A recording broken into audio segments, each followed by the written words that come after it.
close to home, offering state-of-the-art procedures. All here for you, and all here at Altman.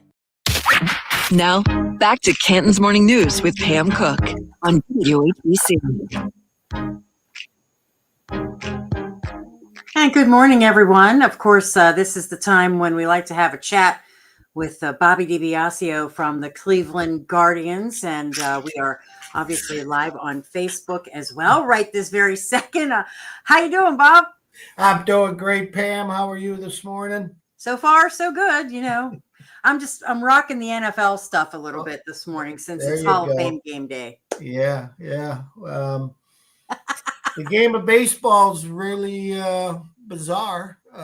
Never a dull moment. Today is 6 o'clock is the trading deadline. We got a nice kick to the gut the other day with Emmanuel Clase. That's a new one for me over 40 plus years. This is pretty new to us. It's unfortunate. When I first heard the news, Pam, first thing I thought of was Jose Ramirez. I just thought how disappointed, frustrated that a friend of his just didn't have the respect and professionalism of his teammates in the game of baseball. And who knows where it's going from here. But, you know, for us to lose two pitchers that are really important to us because of some selfishness, if that's how it all plays out, that's hard to take. That's a kick in the gut. It is. And I think, you talked about the trade deadline. And to see Stephen Kwan give the little wave last night, the just in case wave. I hate that. What will my mother do?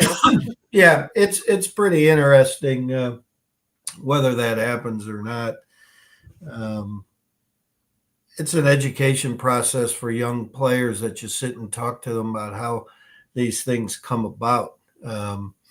You'll have another team talk to their writers and broadcasters and say, here's what we are looking for.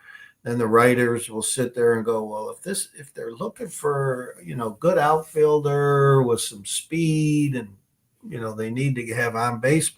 Well, who are those guys? So they'll list two or three. And then all of a sudden, if a Stephen Kwan's name's put in that story, our people are like, hey, are you guys trying to trade him? And you're like, we have nothing to do with this. It's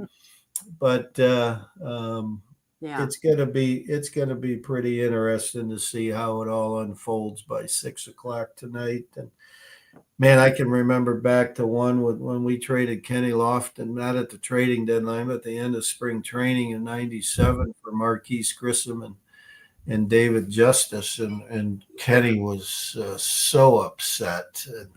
All of us were just so bummed, an incredibly dynamic player. Hopefully we'll get into the Hall of Fame and switching topics, the Hall of Fame. Man, did we have fun last weekend. Oh, yes. I forgot that I think CC Sabathia and Tom Hamilton, of course, right? Yeah.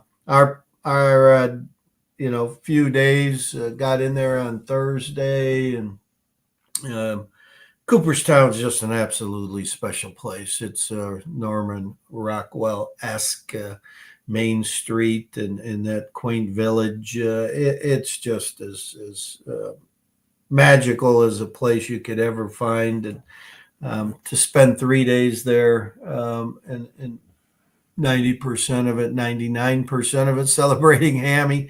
Not that we didn't celebrate CC. I was so proud of him as a young man that we, came to know as a 17-year-old kid. But it was really Hammy's ceremony and the big party afterwards on Saturday that we threw for him. Just his speech was off the charts, so heartwarming and memorable, and just it was a wonderful, wonderful weekend. So emotional too. And my Dave Parker, the Cobra. Yeah. Man, he just missed it by I know. Couple of months. Boy, that Parkinson's, I have Yeah. very close to that one as my father suffered from that. So that's a tough one. Yeah, very tough. And then the Pirates, they went and traded away my third baseman yesterday to the Cincinnati Reds, and Yep. Yeah, inside the division, which isn't always the way it works. As the Reds seem to think, they're on the verge of possibly fighting for a wild card, and whether Milwaukee and the Cubs keep rolling. Milwaukee was the hottest team in baseball for a while and put themselves atop that division. Our 10-game losing streak, we followed it up with some really good winning to finish the month of July on a winning record, but it coincided with the Tigers just falling off the face of the earth for a little while. Now they've found their form. Last 2 months are going to be awfully fun. Yes, they are, and they're back at 500, just 3 games out of the wild card, and they're in it. So that's all we can ask for. Just get in, right? Yep. Yeah. I think, when the calendar turns to August and September, I think really all fans can ask is, are you in the hunt? Do you have a legitimate chance to be considered for October baseball? And we are moving forward with that as we do on a consistent basis.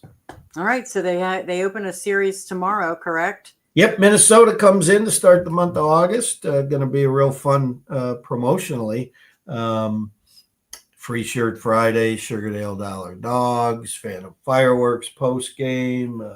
Saturday, Jose Ramirez jersey, courtesy of our friends at Marathon, and the first 20,000 fans get in Jose Ramirez. It's a 4:10 start, and then Sunday is Slider's birthday on Kids Fun Day. Aww. So it's going to be a lot of fun. He always, I should say, Slider always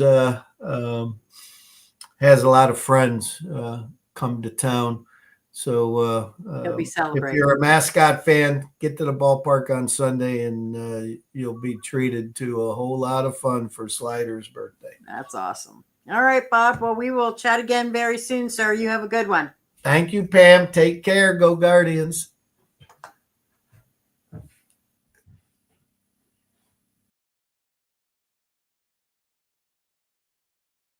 Anytime at WHBC.com.